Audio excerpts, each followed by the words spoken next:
Notre Dame started spring practice this past week. I'm just going to say this right now, y'all. The weapons in South Bend, when it comes to the receiver position, we know what Jeremiah Love is. They're a lot better than I think they're giving credit for nationally. What does that mean for 2025? Also, why do we feel that way? We'll unpack that together right now. Before we do that, Notre Dame fans, go ahead, just subscribe to the channel. It helps us do more of what you want to see. I'll say this too, the more Notre Dame fans that we get subscribed to this thing, the more Notre Dame content we're just inevitably going to do. So appreciate y'all being dialed in and appreciate y'all being subscribed. Also appreciate Huel bringing y'all the hard count today. I know South Bend, Indiana, man, this time of year starts to warm up a little bit. Get outside, some more activities, some barbecue action. I'm just saying, I know we're getting to that season. So when you got more going on, you got less time to make a full 3-course meal. No worries. Huel has got you covered. Their Black Edition, ready-to-drink, complete meal in a bottle, right? They get you taken care of. 35 grams of protein, 27 vitamins and minerals, low in sugar, all you need in a handy bottle, all right? So I'm a big fan of what they do. It's a massive asset for us here in the office, rolling and rocking through different things we got going on throughout the course of our day. Don't always have time for lunch, but Huel makes sure that we get what we need from a nutrition perspective. So go to Huel.com. That's Huel.com.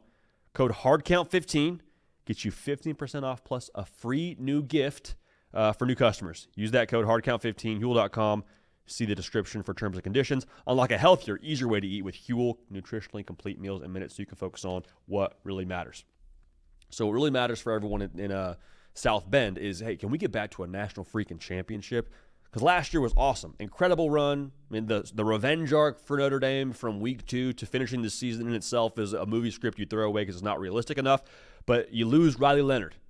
Okay, that's obviously a massive setback. But I don't see the offense taking that much of a step back, to be honest with you. I'll say this. I don't know that we don't see the offense for Notre Dame potentially even improve a little bit when it comes to their output for points per game. The key word here for me is explosiveness for Notre Dame. Because you look at their weapons, and we saw it in small windows a year ago. Jordan Faison, the Indiana game comes to mind. Jaden Greathouse went absolutely berserk the final 2 games of the season against the best defenses that Notre Dame played. Jeremiah Love, we've said it before. I think it's probably a somewhat popular opinion right now, but we've said it for a while. Jeremiah Love is the best running back in America coming back for next season. So you have all those pieces. You look at the offense, I think there is the potential for them to, again, be a little bit more explosive in 2025.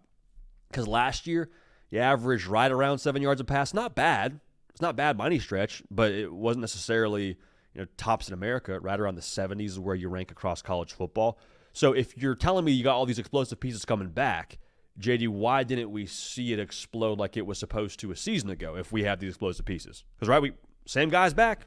It's not like the offseason program's totally changing the trajectory of our offense, right? Well, I don't know what the offseason program looks like for the folks in South Bend, but I will say I think last year you just kind of did what the recipe called for.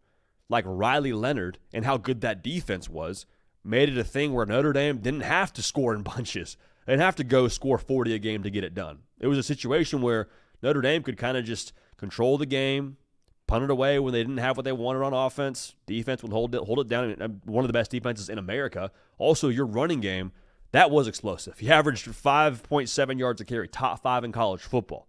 So you have those pieces plus the defense that I think will probably maintain. But probably most importantly in this whole equation, outside of the personnel, I think Notre Dame being more explosive falls right in line with who Mike Denbrock wants to be on the passing game side of things.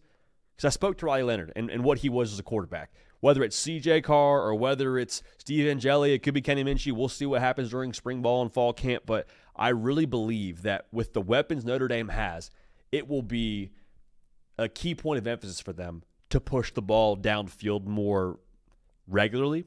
You saw it for Mike Denbrock when he was at LSU. Like, think back to the year before Jaden Daniels and his Heisman Trophy season. When Jaden Daniels first got there, coming out of his first year at LSU, the conversation was, hey, good year, took care of the football. We want to see him unhitch the wagon. We want to see him take more shots downfield. Why? Because LSU had the pieces. LSU had the receivers. They just needed to have their quarterback a little more giddy up. That was what the offense was designed to do. And then in 2023, obviously, Jaden Daniels goes absolutely nuts and goes out and wins the Heisman Trophy and averages 12 yards an attempt. So it's this mix of offensive identity paired with personnel to why you can expect that for Notre Dame here in 2025. So you're saying all these things, JD. Offense is more explosive. That's great. We're here for that. What does that actually mean? What that means is I think you can expect to be back where you were this past season. Get back in the college football playoff. Let those Marcus Freeman traits take over. You have a chance to go make a run. Now, that's not me calling my shot right now for Notre Dame to play in the national title for the second year in a row, but I am saying I don't think it's a thing where personnel-wise, at the quarterback position or at the receiver position or anywhere on offense, you need to somehow temper your expectations. This thing is still built to hum at Notre Dame. The defense we mentioned, I don't think that's going anywhere. The offense, we spoke about that the entire segment. The Marcus Freeman traits, it took over last year during the playoff. The schedule, still favorable enough for where you can see Notre Dame finding their way back into the college football playoff. So all that's to say, man, when people talk about Notre Dame and the offense this upcoming season, they're going to talk about Riley Leonard not being there. That's fine. Let them do it. There is still the weaponry to score as much, if not more, than you did a season ago, and to maybe be a little bit more explosive in doing it. Let me know your thoughts. Lock into the channel. Make sure you are subscribed. Caden Smith on the ones and twos. For myself, JD Pickell. We appreciate y'all. We love y'all. We will keep this party rolling, and we will see y'all next time.